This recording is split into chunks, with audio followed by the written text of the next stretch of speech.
This morning we have been woken up by the news that Iran has been attacked by the United States. This is following on from the attacks by the Zionist state against Iran, and I've been anti-war from the very beginning. And the reason for this is because of the larger picture, the bigger picture, and that's what I want to talk about today. The first thing I want to highlight is ignore the fog of war, the narratives, and all of these images that are coming out, and pause for a second and look at the globe and think about, where does this conflict fit in the larger scheme of things? Now, in the world today, we are in a different state to what we were in 2003 during the Iraq invasion by the United States. That was a unipolar world. Now, the same playbook was used in this particular attack, liberation, weapons of mass destruction, same narratives. But I want you to consider something. The world today is split into two major powers. You have the Western power, which is the dominant power, and you have the rising global South. So these are the countries in Latin America, in Africa, India, includes China and Russia, by the way. They support the global South, and you have Pakistan, Iran as part of that as well. Now, what's important to keep in mind here is, if Iran was not even the current theocratic state that it is, would it be attacked in a similar fashion to what it was attacked last night and a few days before? I want you to consider something. Consider the answers yes under the following narrative. If Iran was a democratic secular state, which is what they claim they want to make it into, and they have their puppet Reza Shah as their secret weapon, as their secret plan, well, it's not so secret, would they still have attacked Iran and still try to replace the government? 1953, Operation Boot was launched by the British government alongside the Americans. They worked together, and the Americans, I think, called it Operation Ajax. And what they did is they overthrew the secular democratic government of Mohammad Mossadegh. Now, that 1953 coup you can go and look at, and you'll realize that actually it all had to do with oil. Now here, where does oil fit in? Because oil obviously fits in.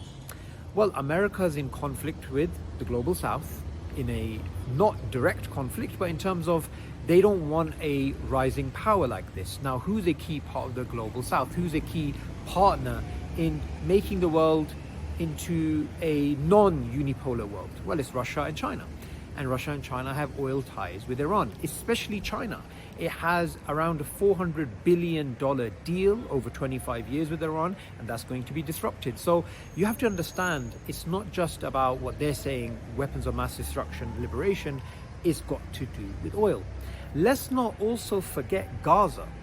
Gaza has been ignored in the media while this new conflict has started. So we have to keep in mind that Gaza, the citizens there have been bombed, displaced, massacred, and are being massacred when they're going out and just trying to get flour. So don't forget about what's happening in Gaza, because that's also a very important aspect of this conflict. I do believe they wanted to attack Iran anyway, but it's a very good time for them because they can actually distract people from what's been happening in Gaza, and maybe they're going to take some more actions against the Palestinians under the blanket of the current war.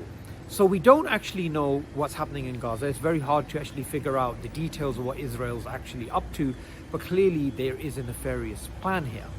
Now, if they are really successful in terms of what they want to do, if they manage to do what they did in 1953 and overthrow the regime there, the government there, what's going to basically happen?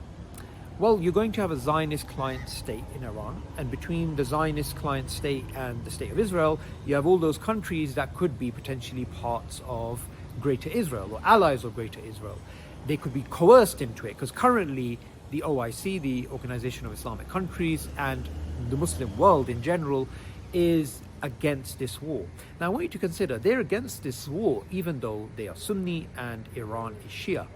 The reason for this is because they're not just looking at it from the perspective of Sunni Shia or what happened with Iran in Syria and the death cults that they had and the massacres that they committed against the Syrians, the Iraqis, the Yemenis. No one denies that. So being anti-war doesn't mean being pro-Iranian government, because the Iranian government is evil. I believe the Iranian government is un-Islamic. I believe the Iranian government has done a lot of evil.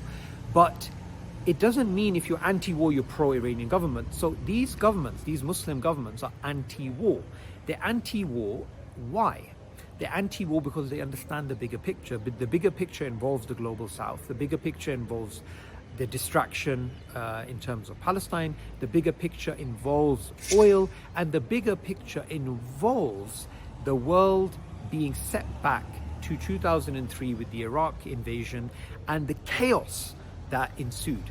I want you to also consider that in Iran, there are a lot of frictions. The government is not popular. The Baloch Sunni people, they are really unhappy and they've been oppressed. You have the Kurds, you have the Arabs, you have the Turks. You have a lot of frictions there. So if the regime was to collapse, you would get chaos in the region. You'd get chaos in Pakistani Balochistan. You'd get all these add-on effects. Now, what's really sad about this situation is not just the fact that a new war has started in the Middle East, but also a key partner in the global south, India.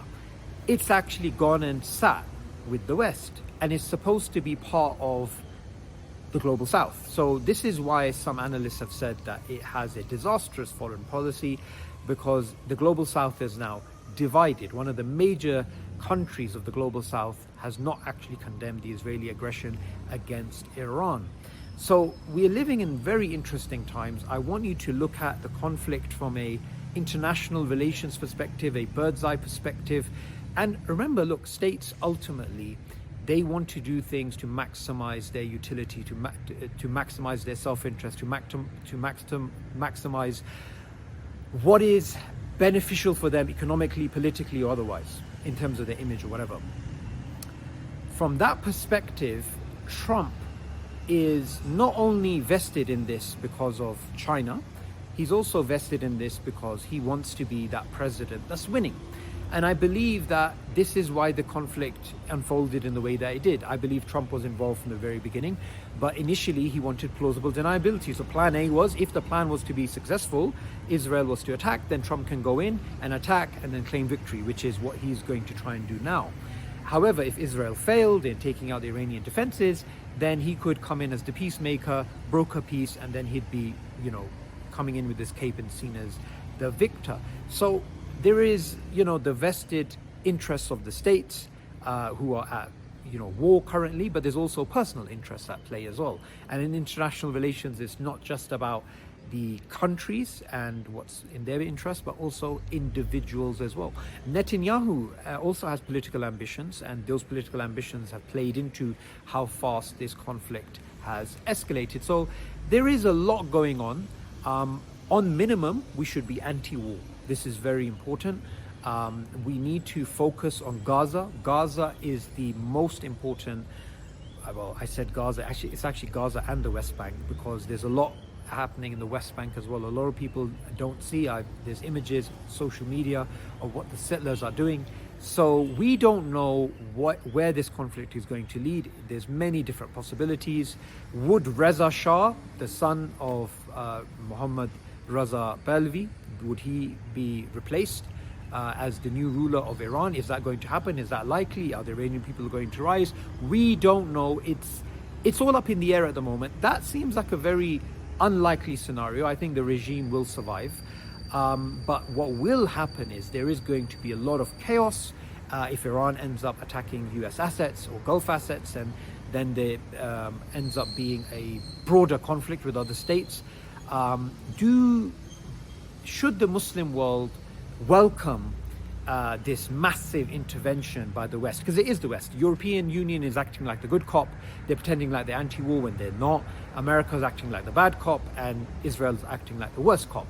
So we have to understand it is a Western aggression against Iran. And like I mentioned, even if Iran was secular and democratic, an attack on Iran could have taken place because of its links to China and the global south. So I hope in this video, inshallah, you've learned a lot about the bigger picture, about what's going on and why we need to be in tune with what's happening. Now, I've tried to understand this from many different angles, but I think the most important angle that I want to leave you with, and this is my last message, do not forget about the Palestinians. Do not forget about Gaza. Do not forget about the massacres. Do not forget about Israel's greater plans against the Palestinians, the Syrians, the Lebanese, and many other Muslims of that region. I hope you've learned a few things in this video, and I look forward to seeing your comments.